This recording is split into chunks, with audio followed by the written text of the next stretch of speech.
Well, Laurie Pearce, welcome and thank you very much for agreeing to be interviewed in our disaster interviews series. You're welcome. So I'd like you to take a minute, first of all, just to say who you are and what your background is. Sure. It may take more than a minute. I've been involved in the world of disaster and emergency management since, I guess, about the mid-1980s or so. And as a practitioner working for the provincial government, I was involved in emergency social services and doing work in getting that set up. And I also was involved in some business continuity planning and looking at making plans, et cetera, to accommodate foster parents, foster homes. I was with the Ministry of Children and Family Development and looking at how to potentially evacuate those children and families that were in our care or where we had open files. And so that's kind of how I got involved in disaster and emergency management. And then I went to on to get more training at Armprior and decided to go back to school and started to follow along with my interests, which were in looking at community recovery, hazards and risks, and then moved into teaching. And so I ended up teaching, which I do now, at several different universities and campuses once I left the provincial government, took early retirement. So right now I'm teaching in the Masters of Disaster and Emergency Management at Royal Roads University. Also looking at University of Victoria, actually just started a course on business continuity and for a professional certificate. And then I've been teaching at the Justice Institute of British Columbia for quite a long time, both in the certificate program and the bachelor program in the area of emergency management, and also in the critical incident stress management program as well. And then just to top that off at BCIT and the occupational health and safety. So these are all courses, distance courses online or in person, face-to-face. And I've been also passionately involved in doing research in various institutions and working in partnership with University of Waterloo, Wilfrid Laurier, Royal Roads. So just a variety of different projects that's kept me busy over time. I have to say, I've always thought you must have an identical twin sister that you share all this work with, because I don't see how one person could do all of what you do. Well, it sounds probably like more than it is. You know, I might be doing a couple of one-day courses here and there, or a course for 9 weeks, maybe another one for 12 weeks. And normally they kind of space themselves out. So it keeps me busy over the year. Anyway, so let's start talking about psychosocial impacts, particularly on first responders, which I know you're very interested in. So I'm wondering, how has our understanding of that sort of subject matter evolved and changed over your career?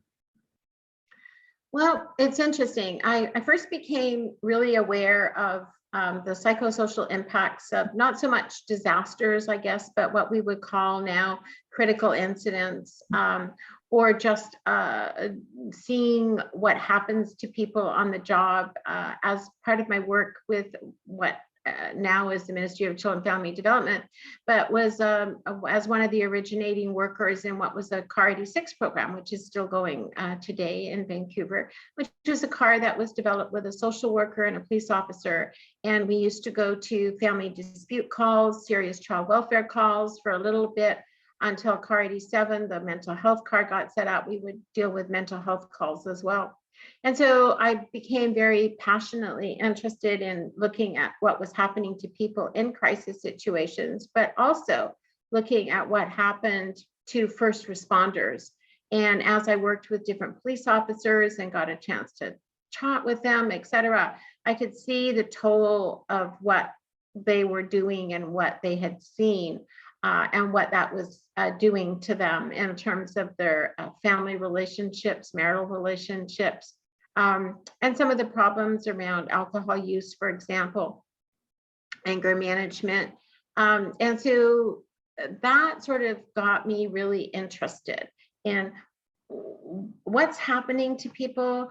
They're doing their job. They're ending up, many of them, as we now know, with post-traumatic stress disorder, or not necessarily diagnosed with PTSD, post-traumatic stress disorder, but have enough symptoms to be impaired in terms of their ability to do their work.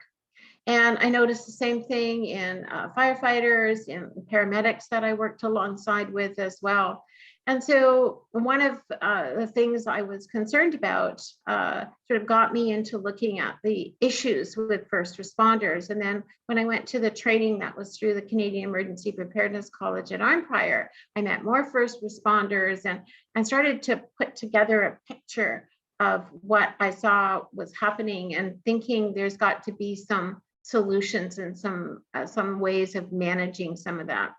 And of course, now we're becoming more comfortable with the idea of PTSD. The media is reporting more on PTSD and its impact on first responders and the military. We're seeing higher numbers in some groups, such as paramedics than others. And we're seeing the number of suicides that often get reported that are linked to PTSD. And so there's a greater recognition.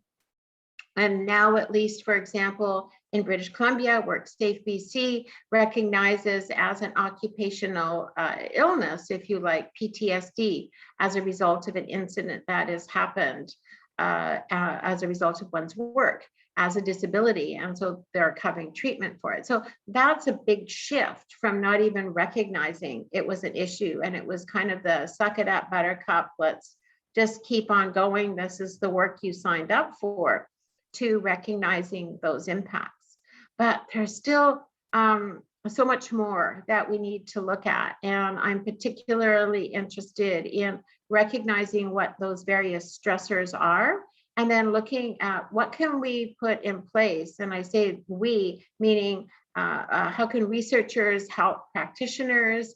How can leaders? What can be put in place to manage the stress that first responders feel, and especially over time, but it sometimes can be one incident early in one's career as well. And then stretching that from first responders like police, fire, and paramedics to dispatchers, for example, but also to emergency operations centers in disasters. And then in my work with in operations centers, so I've worked in an emergency operations center, becoming aware of the stressors and paralleling the incident command system and its many various permutations of how that unfolded.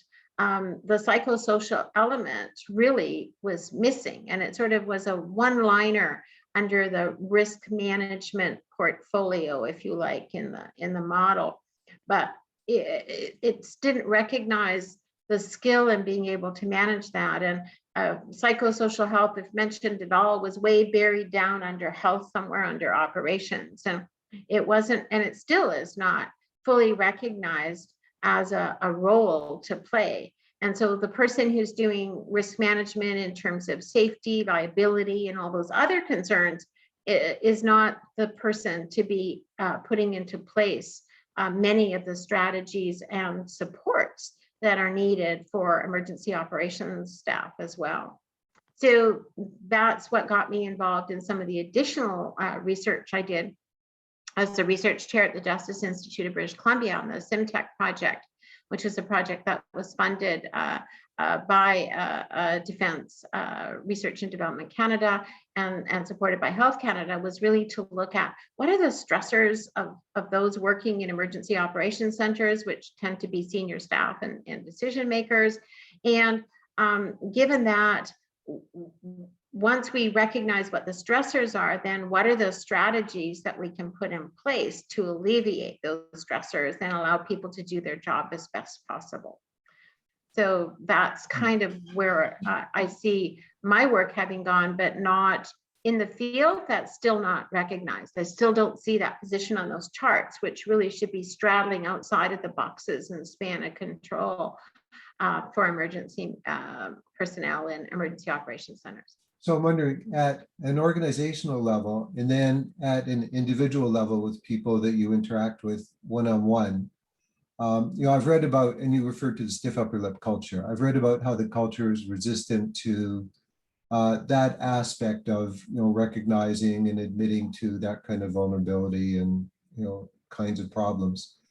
Um, how much pushback do you find you get or resistance to organizations and individuals acknowledging and dealing with these kind of psychosocial impacts? Um, well, it varies. It really varies. I think a lot of it has to do with the leadership at the time. And so some of the old school, for example, the folks that used to sit there, arms crossed, I sit back. Those folks are not there so much. I think those that are coming into those jobs are recognize more the issues and the implications and are more willing to acknowledge difficulty in managing situations. But there's still that organizational systemic resistance. And I think some of that has to do with the rigidity of the incident command type system, which has span of control of 7 people, and thou shalt not break those rules. And yet we still don't see in those boxes a role that says, team support worker. And until that's institutionalized, I don't see organizations moving ahead. So, BC has been in a state of emergency now with the heat waves and the catastrophic fire in Lytton. And those folks have opened up emergency operations centers. I also am a volunteer and sit on the BC Council for Disaster Psychosocial Services, DPS services. And I haven't seen any calls go out for DPS to come to assist at emergency operations centers. And what tends to be the situation is that when things start to go awry, when people are not able to function, people are having emotional outbursts, people are having trouble with conflict, then DPS gets called in to assist. But it's not until then, and by then, it's not that it's too late by then, but we could have done so much more ahead of time. And I think some of the institutional issues that, in the last situation of the fires, people had been in an emergency operations center, for example, for 34 days. And it was almost like a badge of honor. I've been on for 34 days, and I've been working 14-hour shifts. And people don't sit back and say, you know what, you're fried. Yeah. You need to take time off, right? And you can't work and still be functioning properly. And then we see the impacts afterwards. I've had people in interviews with emergency operations centers say to me, we're still dealing with that, Laurie. We've had people quit, we've had marriages break down, decisions get made from the top without considerations of what happens. And so there's that, push and pull issue where no one wants to come out and say, I can't manage anymore, right? Even though we're willing to accept some of the implications and seek help, it's help after the damage is done. And so, putting in schedules in place. And I don't see how the system overall acknowledges those issues. So for example, yes, you have to respond. There's no question, you've got to work full out.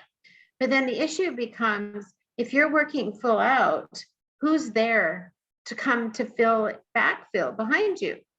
And so if you're putting all your staff out and you shift to these 12-hour days or sometimes longer, and sometimes if you're deploying people out of the community, they got to drive to and from a hotel perhaps, which is, maybe an hour's drive away because everything's full in the community or whatever it is. You just can't keep people working that way. So you need to ask yourselves, hopefully not all of everywhere is impacted at the same time. And that did happen in BC when all the emergency operations center regionally were in place. But who's a sister community? Like, who's the community that you can co-train with so they understand your community? And then you can bring them in so that you can let half your staff go to take breaks. Like that, those systemic operational concepts are not there. And so when we saw the floods in Calgary, and that was a long time ago now, right?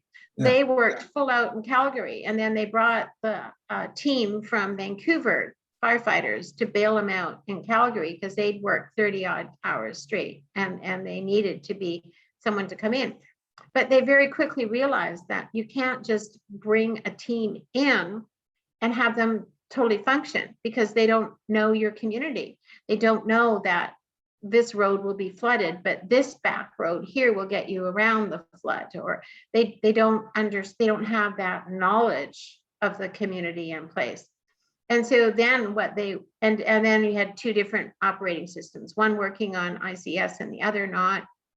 But they realized that the way that worked best was then to pair teams. So you pair a person from Vancouver with a person from Calgary, and now you've got some teams in place. So now you can cut back, right? So In terms of staff. I'm kind of shocked by what you're saying. And the reason I'm shocked is maybe it's because I'm just too much in academia and not enough on the practitioner side.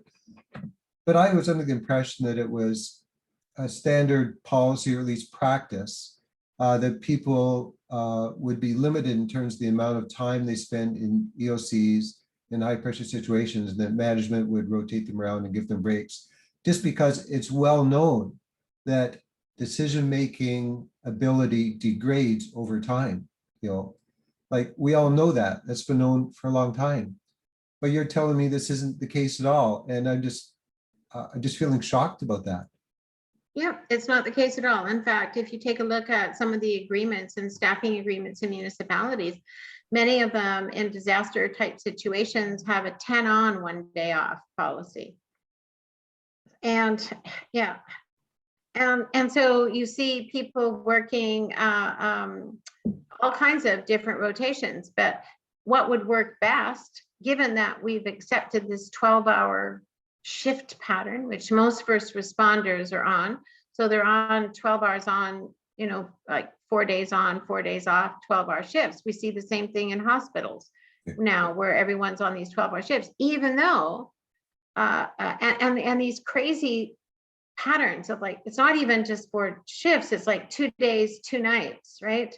And then you get your time off, and then you're back on 2 days, 2 nights. I mean, we know that if you're going to put people on those shifts, it's better to do like a whole month of days and a whole month of nights than to switch back and forth over that time period. And we know that some of the poor decisions get made towards the end of those shifts. You're just not thinking if it's being busy, and the adrenaline will carry you only so far.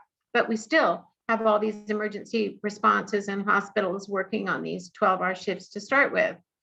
And so it does make it easy for scheduling purposes and overlaps and things, and it's not helpful in terms of people's health. I mean, we've seen the stats with shift work statistics on all kinds of health issues, right? But the system still uses that as a way of managing and functioning. And then they take that and move it into a disaster situation. And then if you don't have people to backfill behind you, you stay on the job until you can figure it out. And so you end up with leaders also not recognizing that their thinking is impaired after they've been working so many days. And so we see those systematic, continued practices taking place. So is this to a large degree a function of lack of capacity in staff just to do that rotation and backfilling? Or are there other factors that are cultural at work? It's both. Can I just take a pause for a minute? Yes. Yeah. Thanks.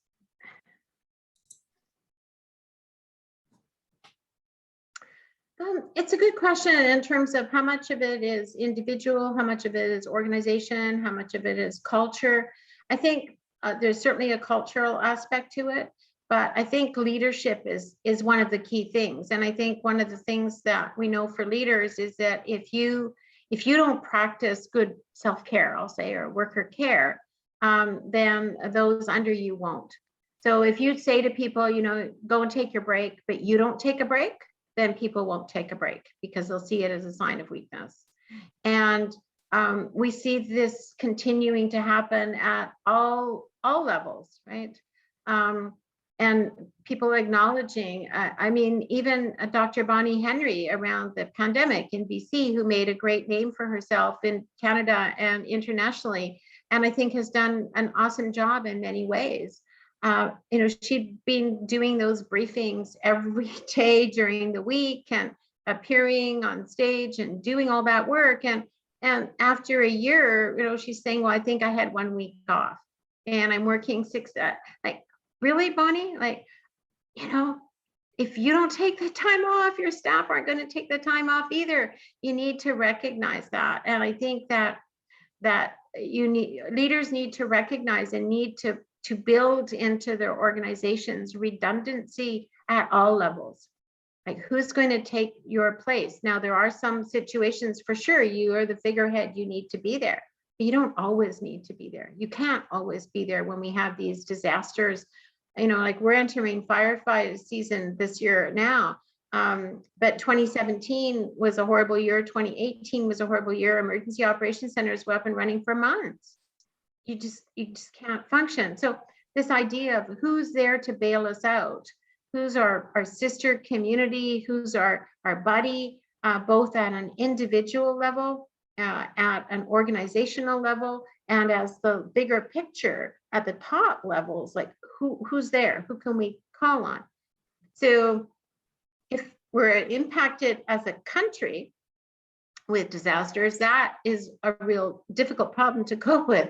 But if we're not, just like we borrow firefighters in British Columbia from Australia, who come up to help us out in the summer, and we go down in our winter to help them in their summer, we need to start to build that concept. And if the issue is that countries as a whole are going to be impacted, then we need to reach out to our allies below the equator who can come and bail us out when we're having a really tough time.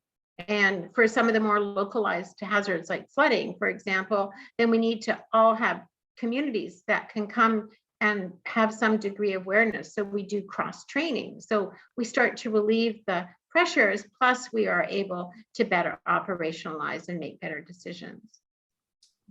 So from what you're saying, it seems to me that I have a sense that things are gradually moving in the right direction in terms of increasing awareness and so forth, but it hasn't really crossed over these cultural and institutional barriers, perhaps, to have made a difference yet. If there was one thing that you could do, let's say you were king of, or queen rather, of British Columbia, and you had all this power, if there's one thing you could do to change things, in this particular area, what would it be? Boy, I don't think it's just one thing. I think that's the issue. I think the messaging is fairly clear. We've done the research. We've made the research available and accessible. The SimTech website at JIBC is there with exercises for people to use. It's got training videos. We get more hits from other countries than we do from our own country. And so I'm not sure what it is. Like, does it have to be a US model or something before people really start to pay attention to it? How can we integrate research into practice, I think, is one of the big issues. And it's not an easy solution. We can go to conferences, but most of the people who show up for conferences are people who are already converted. They're already willing to come and learn and listen to new ideas. It's all the other people who weren't there that we need to look at how to acknowledge that. But it's not just a question of telling people. You have to demonstrate to people. You have to have trust and credibility. You have to speak the language. You have to show people, if you do this, and it'll make a difference isn't enough. You have to say, and see, when we do this, look at what happens, right? But it's really trying to get people to put in place what much of what we already know, but there's also a lot we don't know yet. And that's one of the things that makes doing research in this topic very interesting.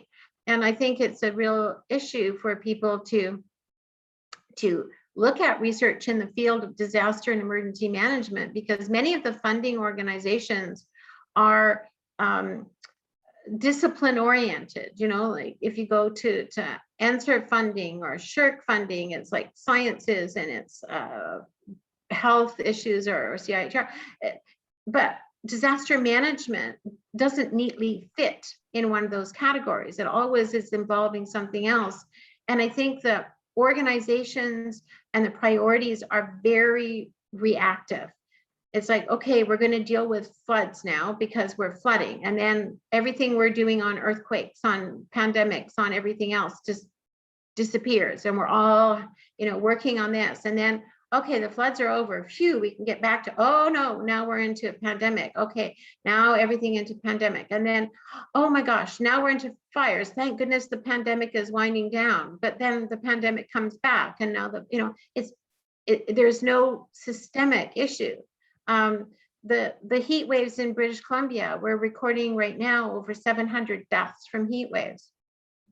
And I am so upset with people and what the media is reporting, their quotes saying, this was unprecedented. Yes, the heat wave was unprecedented, but it was not unforeseen.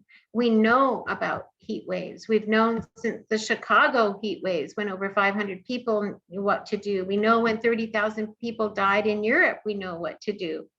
And yet it's that translation. When I teach, I said before this heat wave, I said to people, how many of you have heat wave plans in your communities, in your plan, in your hazard risk assessment? Not. And people just low priority or rating scales. And so the whole thing, I know I've moved a bit away from psychosocial, but it's all kind of connected, because now we're dealing with 700 deaths, which could have been prevented if we'd had the right messaging. And now we're dealing with all these people who've been traumatized and emergency responders who are fried. I mean, the dispatchers, there were 8-hour delays for ambulance to come to people suffering from heat exhaust and heat stroke. So the dispatchers, you can imagine being on the phone with someone saying, I've called, and not people who press their alert buttons at home and who are lying there waiting and waiting for hours. And then the police going to all these sudden death calls. And all of those take a psychosocial toll on our responders, right? And with the right messaging and the right strategies, theoretically, it can't be totally none, but almost no one would have died. I mean, the messages are very clear. If you're older, if you're living in a place without air conditioning, get the air conditioning or move now. Don't wait to a cooling center or open up a mall or anywhere where there is cooling. But those messages were not communicating. The messages were vague. We need to take care, use cool towels, do etc. And yet we see hundreds of deaths, more than in the Chicago heat wave, which was 20, 30 years ago. We haven't learned those lessons, right? And they all have a psychosocial toll as well as a physical toll as well. And then we see the forest fires and the others. And so I worry sometimes that issues around climate change, which are critical, but the priority goes into climate change right now, or floods right now, or fires, and the psychosocial implications of those are not really taken into account. I think my sense is, if you look at a history of how our species has responded to threats and risk, it seems to me there are 3 strategies that dominate. And tell me if you agree with me or not.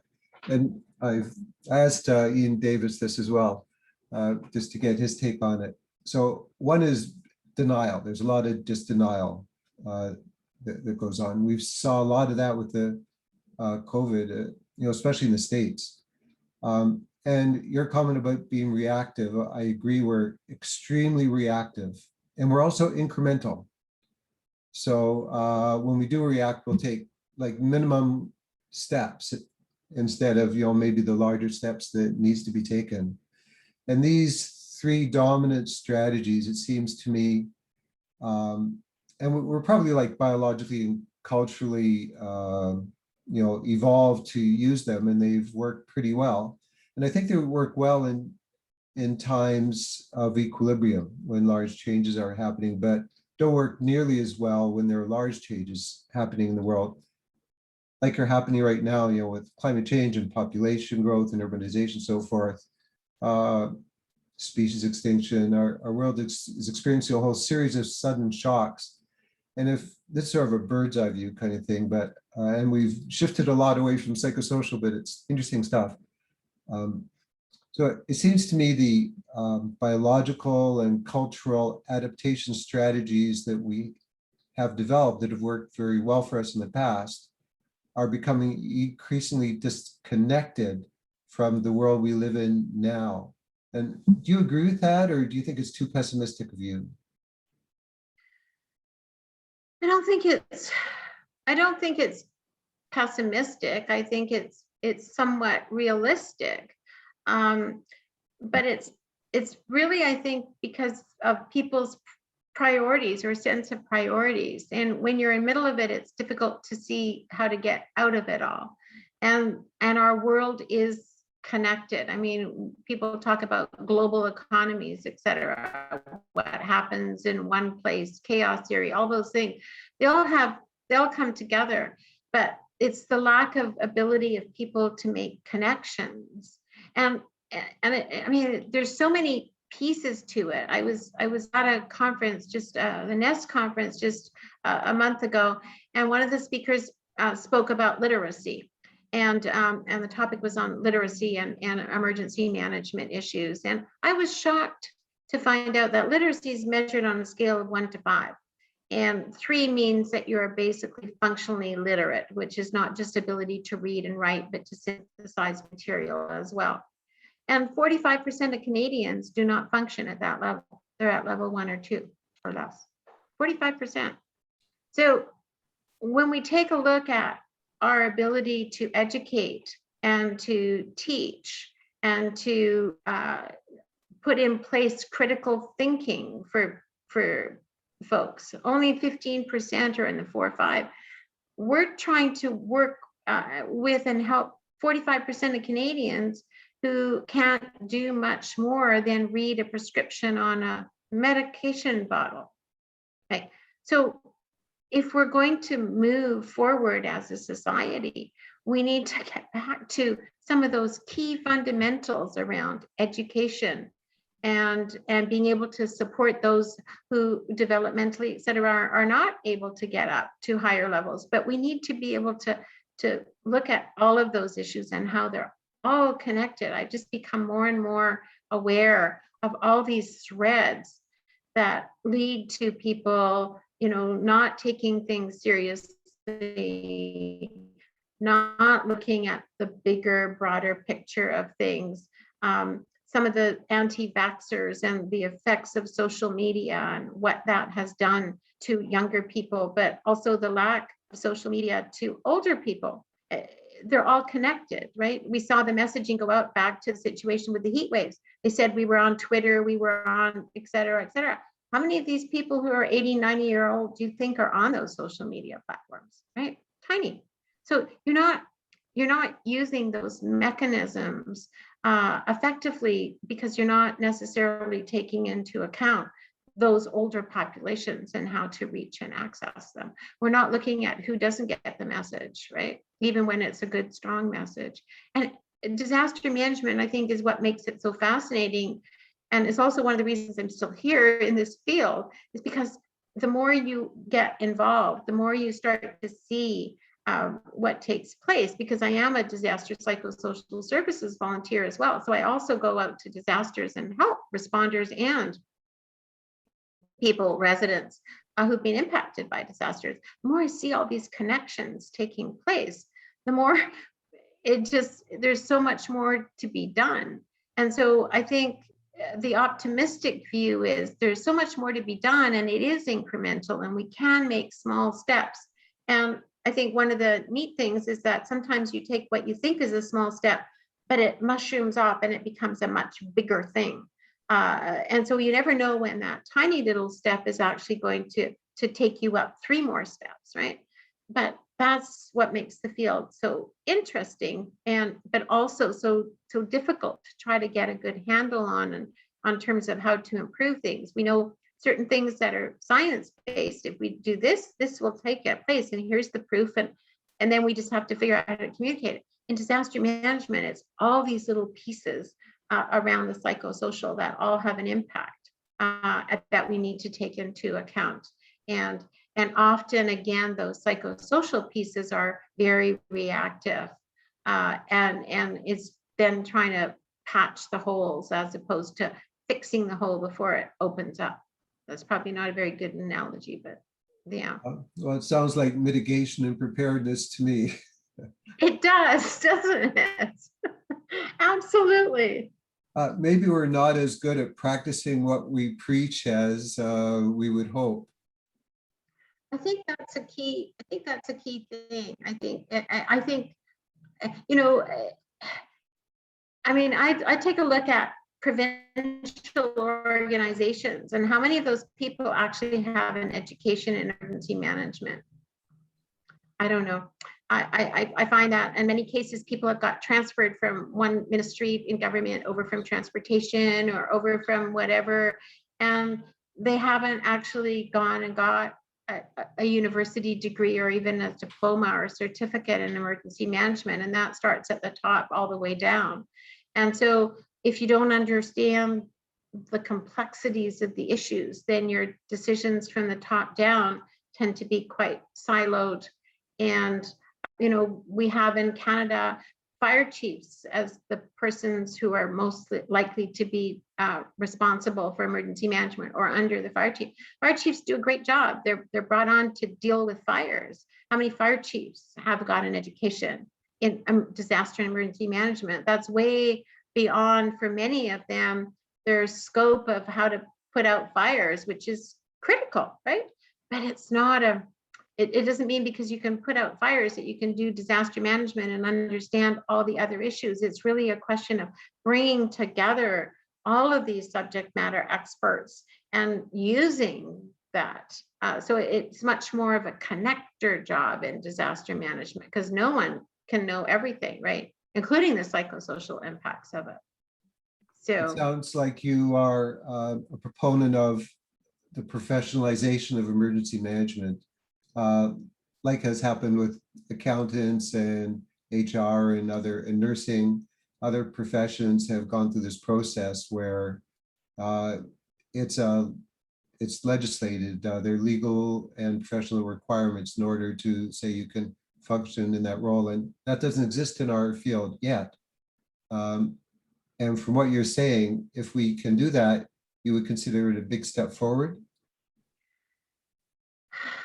boy, yes and no. And the reason I say yes and no is because I'm not so sure that all of the, you know, the organizations that offer certificates and training, et cetera, that would allow you to be certified, if you like, in terms of that, actually cover all of the issues that need to be covered.